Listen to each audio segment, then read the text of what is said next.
Bonjour à tous. Je vous propose de faire quelque chose peut-être d'un peu interactif, effectivement, parce que vous n'êtes pas très nombreux. Alors, je ne sais pas dans quel type de métier vous êtes, plutôt marketing, plutôt relation client, plutôt digital, rapidement. Digital, un peu de tout. CRM, digital. D'accord. Ok. En fait, ce qui m'intéressait, c'était de passer un tout petit peu de temps sur la façon dont on repose la question du client dans les entreprises, hein, depuis qu'on parle davantage de la partie data, et que finalement les questions qui tournent autour des sujets digitaux sont de plus en plus convergents avec les sujets qui tournent autour de l'expérience client. Donc moi je me présente, donc je suis Chloé Beauvalet, je suis en charge de la relation client B2C au PMU. Donc j'ai un cumul de mandats. Je suis à la fois en charge des services clients et par ailleurs en charge des sujets liés à la data au sein du marketing. L'objectif de cette dualité de fonctions, c'est de faire converger des sujets plus terrain qualitatifs avec une approche plus statistique, comportementale, et voir comment on peut exploiter les choses à la fois en mise en œuvre, mais aussi en enrichissant les interprétations data de la réalité des remontées du terrain.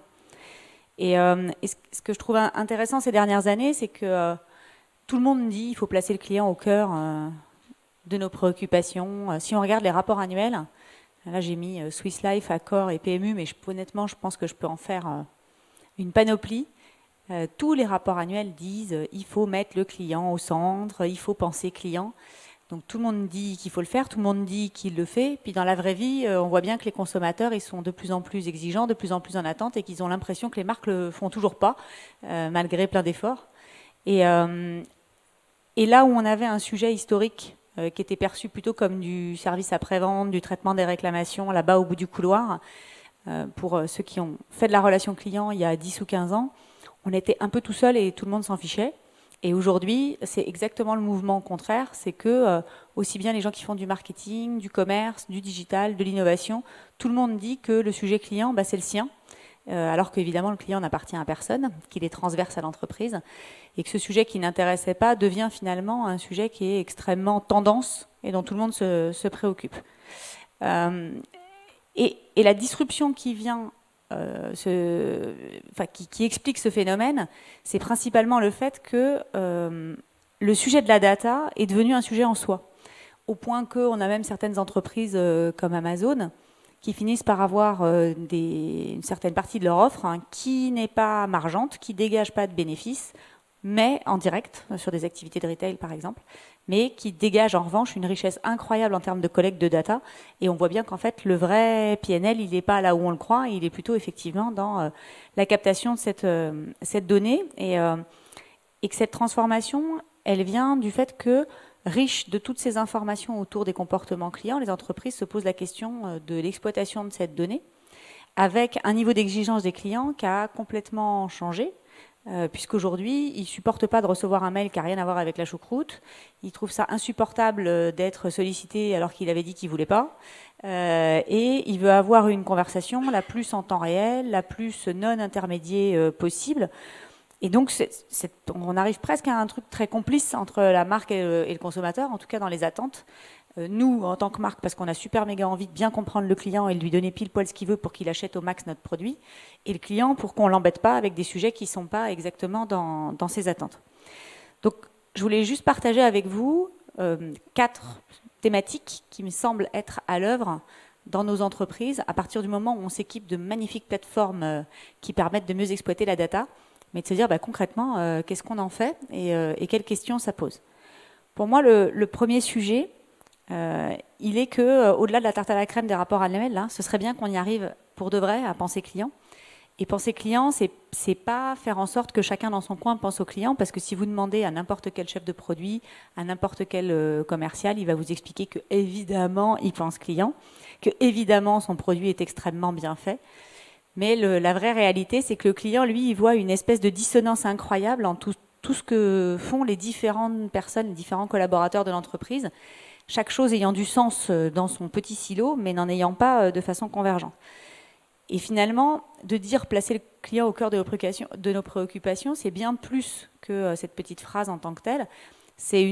Moi, je l'interprète vraiment comme une révolution copernicienne. C'est un moment de se dire le Soleil et la Terre, c'est pas tout à fait celui qu'on croyait qui tourne autour de l'autre, mais c'est vraiment la façon dont il faut qu'on pense les choses en se disant si moi, client, je vois toute cette cacophonie de trucs que vous m'envoyez, vous, à travers les différents points de contact, bah finalement, comment j'arrive, moi, à comprendre quelque chose à votre truc et le faire pour de vrai, pas le faire semblant, mais donc c'est se mettre dans la peau du client, c'est accompagner des vrais clients dans la vraie vie, donc c'est un truc très roots, très cuisine, d'aller voir pour de vrai comment ça se passe, d'aller regarder aussi les vrais usages d'un point de vue statistique, parce qu'il y a aussi des trucs que le client dit quand on l'écoute, mais c'est pas vrai.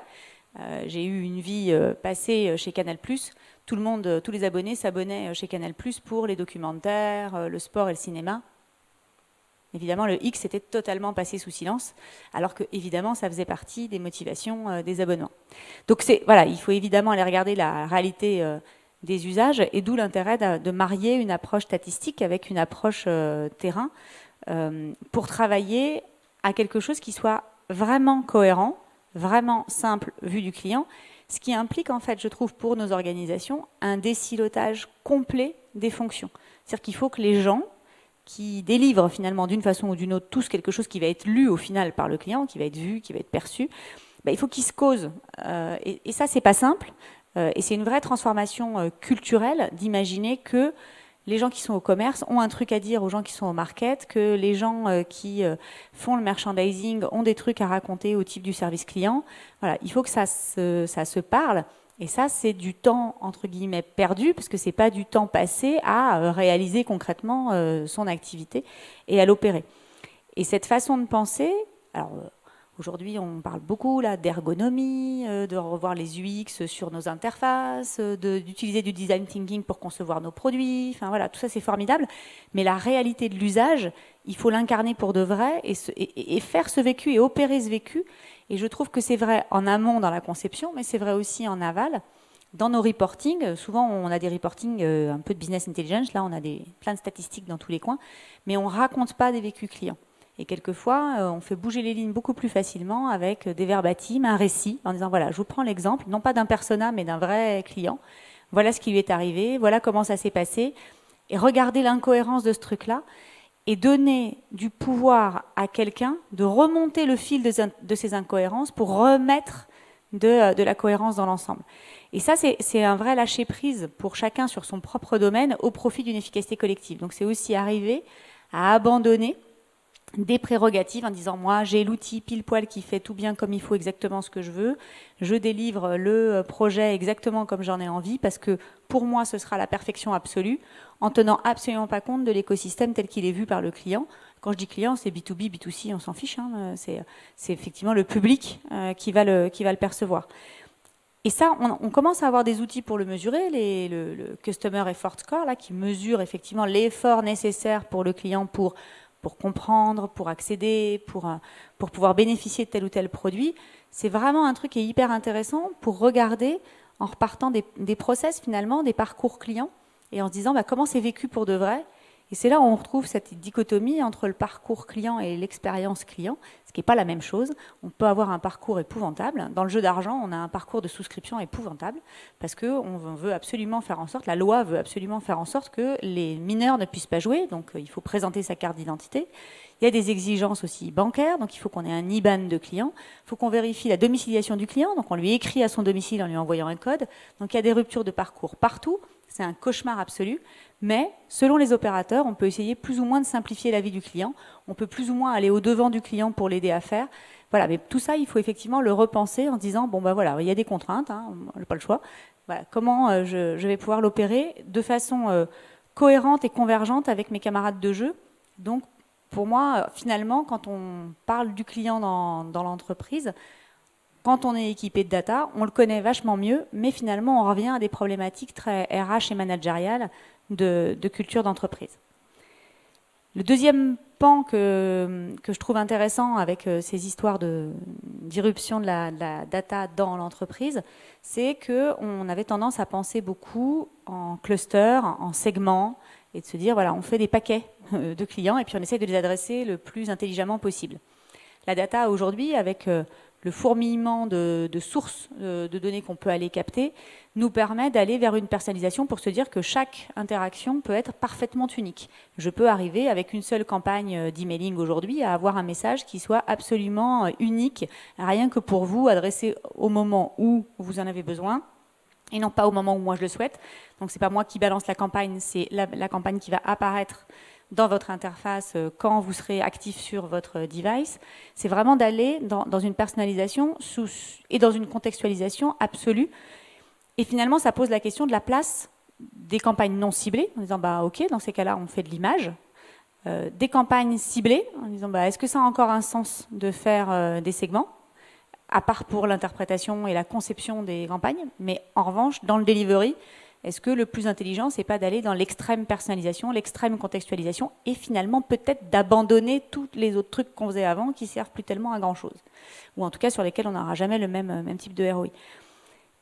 Et là-dessus, pour essayer d'inventer cette espèce d'unicité de l'interaction avec le client, il y a pour moi deux sujets. Il y en a un autour de la gouvernance de la donnée, parce que on multiplie les sources d'informations, mais si on veut faire cette hyper personnalisation, il va falloir qu'on croise, je ne sais pas moi, de la donnée météo avec de la donnée transactionnelle, avec de la donnée de navigation et de la donnée géoloc. Et on va prendre tout ça et on va arriver à vous adresser un message devant la boutique avec l'offre qui va bien en fonction de ce que vous avez déjà consommé ou des pages que vous êtes allé regarder. Et on va pouvoir le faire de façon absolument efficace. Mais ça nécessite dans l'entreprise que tous les gens qui manipulent la donnée se soient concertés pour être sûr qu'on parle bien de la même donnée, que la façon dont on l'exploite est à peu près cohérente et pertinente, qu'elle est cartographiée de pas façon complètement débile, et que les gens qui sont habilités à l'exploiter ont chacun des rôles définis pour qu'il n'y ait pas 4 personnes qui fassent la même chose. Parce qu'on arrive à peu près à piloter la pression relationnelle désormais sur les outils de gestion de campagne, mais quand on fait du push ou quand on fait de la DMP média, finalement on se retrouve à adresser le même client par 1000 façons différentes, et c'est toujours la même marque qui lui parle, même si ce n'est pas la partie marketing direct sur le sortant. Donc ça pose vraiment la question de cette gouvernance interne, et ça reporte le sujet, non plus sur la collecte de la donnée, qui était notre sujet de monofocalisation des dernières années, mais le sujet de l'exploitation. Finalement, on en aura toujours trop de la donnée. Après, il y a encore des gens qui ont des problématiques de captation et de qualité de données, mais la plupart du temps, on a plein de données. Et le vrai sujet, c'est quand est-ce que je l'exploite, comment je l'exploite le plus intelligemment possible. Le troisième sujet que je trouve qui s'ouvre et qui révolutionne la façon de faire de la relation client maintenant qu'on est armé d'un certain nombre d'informations, c'est le fait qu'on décilote aussi, vu du client, le type d'interaction, parce qu'avant, on avait de l'entrant et du sortant, et aujourd'hui, on a du conversationnel.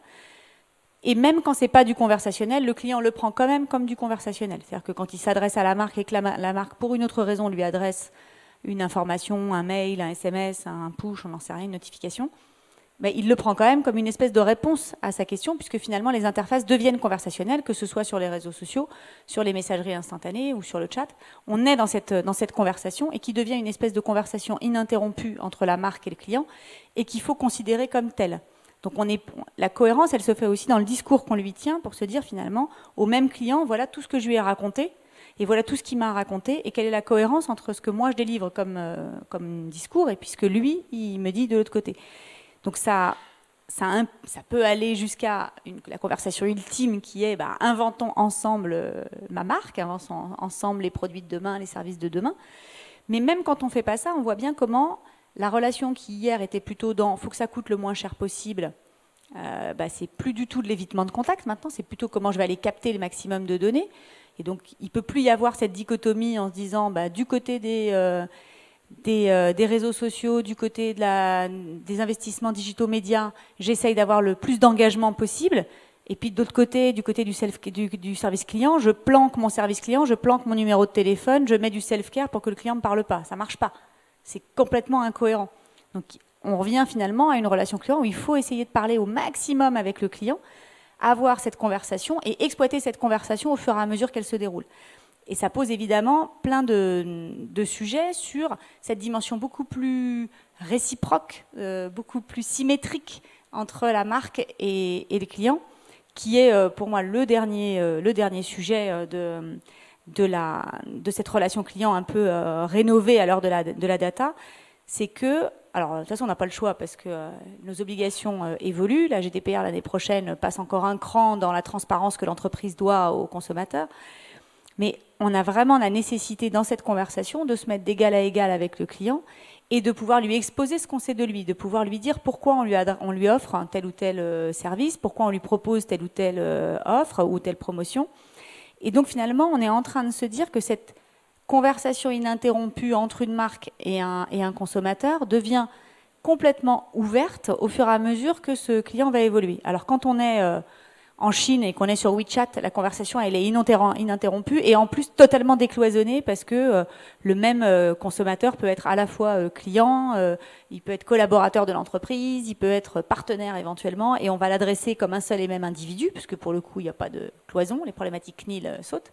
Nous c'est pas le cas, mais pour autant quand on a effectivement comme au PMU un patron d'établissement, un patron de bar qui est aussi parieur, je ne peux pas me dire là je lui adresse la parole parce qu'il est client et là je lui adresse la parole parce qu'il est patron d'établissement. Il est évidemment les deux puisqu'il s'appelle toujours Pierre et il est toujours à la tête du bar machin. Donc je ne peux plus l'adresser comme ça. Et donc cette espèce de décloisonnement dans la relation, elle se fait à la fois dans le type d'interaction qu'on peut avoir avec les clients, mais aussi à l'intérieur des parcours, mais aussi dans l'écosystème des différentes facettes finalement qu'ont les individus dans leurs interactions avec la marque.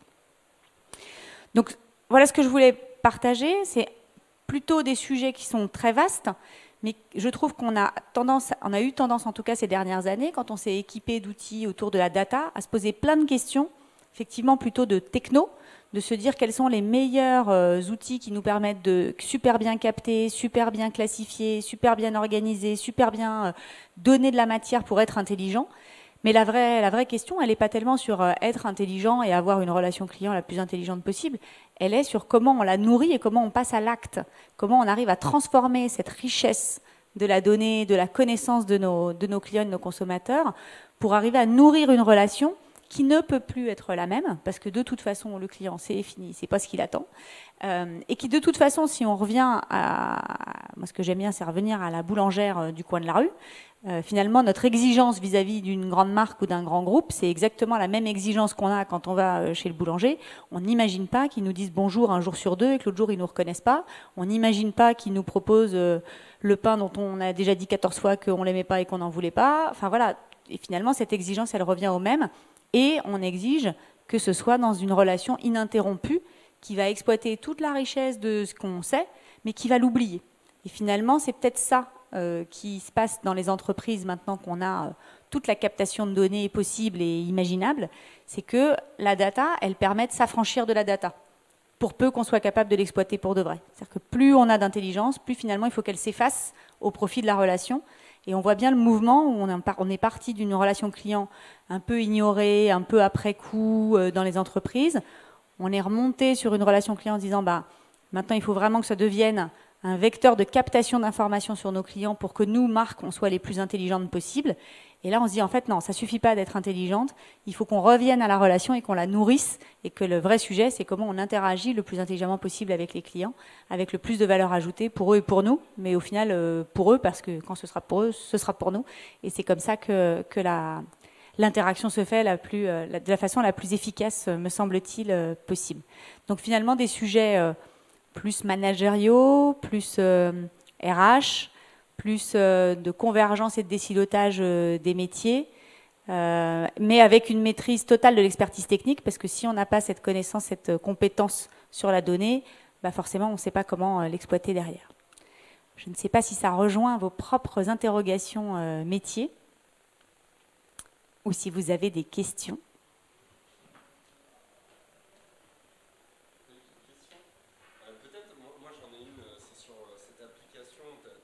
D'action, c'est-à-dire par exemple sur le projet PMU, comment vous mettez en place après cette interaction unique? Est-ce que tu as des cas concrets où vous avez vraiment cet axe spécifique?